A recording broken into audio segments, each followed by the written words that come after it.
नमस्कार, मैं हूं मनमोहन भट्ट। उत्तराखंड के कई विधायक मंत्री पद पाने के लिए जोरदार तरीके से कोशिशों में जुटे हुए हैं, लेकिन मंत्री बनाने के लिए सिफारिश मुख्यमंत्री करते हैं राज्यपाल से। उसके बाद राज्यपाल मंत्रियों की नियुक्ति करते हैं, लेकिन मुख्यमंत्री किसकी सिफारिश करेंगे, इसकी सिफारिश भी ऊपर से होती है। ऊपर से मतलब बीजेपी के शीर्ष नेतृत्व से। और शीर्ष नेतृत्व तक पहुंचने के लिए बहुत लंबा रास्ता तय करना होता है। बहुत सारे विधायकों की बात शीर्ष नेतृत्व तक सीधी नहीं होती।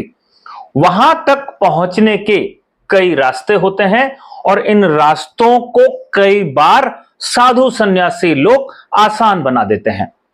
ऐसा ही एक मामला हाल ही में सामने आया है। हम लोगों ने कुछ दिन से लगातार खबरें की हैं कि बीजेपी पार्टी के भीतर किस तरीके से अलग अलग जगहों पर अलग अलग गुट सक्रिय हैं और उन अलग अलग गुटों के बीच में किस तरीके के झगड़े लगातार हो रहे हैं। ऐसा ही एक प्रकरण हमने रानीखेत के संदर्भ में उठाया था, जब बीजेपी के दो विपरीत धड़े आपस में गुत्थम गुत्था करने में लगे हुए थे और मामला थाने तक पहुंचा था। बीजेपी के एक विधायक हैं प्रमोद नैनवाल, उन पर कई तरीके के आरोप लगे हैं। कथित ऑडियो एक जारी हुआ है। इस ऑडियो में क्या है, पहले आप ये सुनिए, उसके बाद कहानी को थोड़ा सा और आगे हम बढ़ाएंगे। आज तुम्हारे गुरुजी गए थे मेरे खिलाफ भाई को गिरफ्तार करने की मांग को लेकर। अरे वो एक्चुअली क्या था, पंच जी का आ गया था फोन उनको। यार हमारे इतने इधर से उनका फोन आया हुआ, उनको यार मैं यही हूँ बतौज खान थाने में, कहाँ हो, आ जाओ जरा मुलाकात कर लो। पता लगा वहाँ अपने खिलाफ धोखाधड़ी की शिकायत दे रहा हूँ ना। अब ये तो पता नहीं फिर क्या क्या हुआ। 30 लाख में से ठगे हैं। हैं? मैं दे रहा हूँ शिकायत। क्या जी, क्या पता चलेगा कितने के सैकड़े होते हैं। नो ठीक है भाई, फिर अब आप जो भी कर रहे हो। हाँ दे रहा हूँ मैं। बहुत हाँ। बहुत बहुत अच्छा सिला दिया तुम लोगों ने, बहुत अच्छा सिला दिया है। मैं भी कहता हूँ कि उन्होंने मेरे से कहा कि तुझे मंत्री बनाऊंगा, धोखा में रखा और मेरे से 30 लाख रुपए ठगे। सब FIR कराता हूँ, बुलाता हूँ, सब गवाही अकाउंट में डबल सब बुलाता हूँ, अभियुक्त करता हूँ। मैं भी कहता हूँ कि उन्होंने मेरे से कहा कि तुझे मंत्री बनाऊंगा, धोखा में रखा और मेरे से 30 लाख रुपए ठगे। सब FIR कराता हूँ, बुलाता हूँ, सब गवाही अकाउंट में डबल सब बुलाता हूँ, अभियुक्त करता हूँ। तो आपने सुना, ये एक ऑडियो प्रदेश भर में वायरल है। इस ऑडियो में बताया जाता है कि एक शख्स तो है प्रमोद नैनवाल। हालांकि हम इसकी पुष्टि नहीं करते कि यह विधायक प्रमोद नैनवाल का ऑडियो है।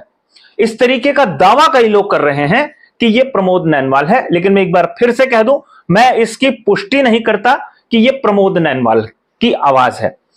कथित आवाज कही जा सकती है और ये जिनसे बात कर रहे हैं उनको बता रहे हैं कि कैसे इन्होंने कुछ पैसे मंत्री बनने के लिए गुरुजी को दिए। अब वो गुरुजी कौन है, इस बारे में खोजबीन शुरू हो गई है।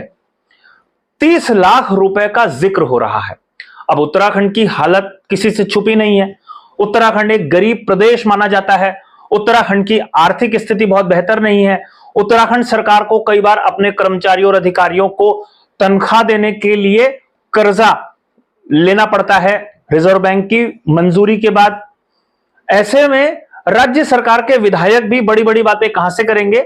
उन्होंने 30 लाख रुपए में ही मंत्री पद पाने की बात कही और एक गुरुजी को शायद उन्होंने कुछ पैसे दे दिए। इस तरीके की कहानी पूरे राजनीतिक परिसरों में खूब घूम रही है। कई लोग इसका जिक्र कर रहे हैं। अब गुरुजी का दावा है, मतलब ऐसा बताया जा रहा है कि गुरुजी का ऐसा तंत्र है कि मुख्यमंत्री कार्यालय तक और कई दूसरे वरिष्ठ नेताओं तक उनकी सीधी पहुंच है और उसी पहुंच का इस्तेमाल वो प्रमोद नैनवाल को मंत्री बनाने के लिए कर रहे हैं। अब प्रमोद नैनवाल तो मंत्री बने नहीं, इसलिए उनका गुस्सा भी बड़ा जायज है। वैसे 30 लाख रुपए में कहां कोई मंत्री बनता है। अब उत्तराखंड गरीब प्रदेश है जरूर, लेकिन इतना भी गरीब नहीं है कि एक मंत्री बनाने के लिए 30 लाख रुपए में ही सौदा हो जाए। आमतौर पर मंत्री पद पाने के लिए तो लोग करोड़ों रुपए देते हैं, करोड़ों की संख्या में भी डबल डिजिट हो सकते हैं, उसमें सौदा तय होता है। अब विधायक महोदय को कैसे भरोसा हो गया इन साधु सन्यासियों पर कि ये कुछ इनकी पैरवी कराएंगे और मात्र 30 लाख रुपए में ये सौदा तय करा देंगे। वैसे एक मेरी बिना मांगे सलाह है, सरकार को अपने तमाम दफ्तरों के बाहर और खास तौर पर मुख्यमंत्री कार्यालय के बाहर एक तख्ती जरूर चस्पा देनी चाहिए कि हमारी कोई और फ्रेंचाइजी है नहीं, क्योंकि ये फ्रेंचाइजी जिन लोगों के पास होती है ना, वही लोग ठगी करने में मास्टर होते हैं। कभी वो ठेके दिलाने के नाम पर ठगी करते हैं और कभी वो मंत्री बनाने के नाम पर ठगी हो रही है, और ठगी पूजा पाठ करने वाले वेद पाठी पंडित करते हैं। तो लगता है कि अब इन पर भी कैसे भरोसा ना करें, क्योंकि कई लोगों की ग्रह दशा सुधारने की जिम्मेदारी भी ये पंडित लेते हैं, पूजा पाठ कराते हैं ताकि एक आम आदमी चुनाव लड़ सके और वो वीआईपी बन जाए, वो विधायक बन जाए, और उसके बाद वो उसकी पूजा पाठ फिर से कराते हैं कि अब ये मंत्री बन जाए, और इसके लिए जो दक्षिणा ली जाती है वो भारी भरकम ली जाती है। ये सारी कहानियां हैं। ये कहानी सच भी हो सकती है और इस कहानी में कुछ झूठ का मसाला भी हो सकता है, लेकिन ये पूरी की पूरी कहानी इस समय बीजेपी के शीर्ष नेतृत्व तक पहुंच चुकी है।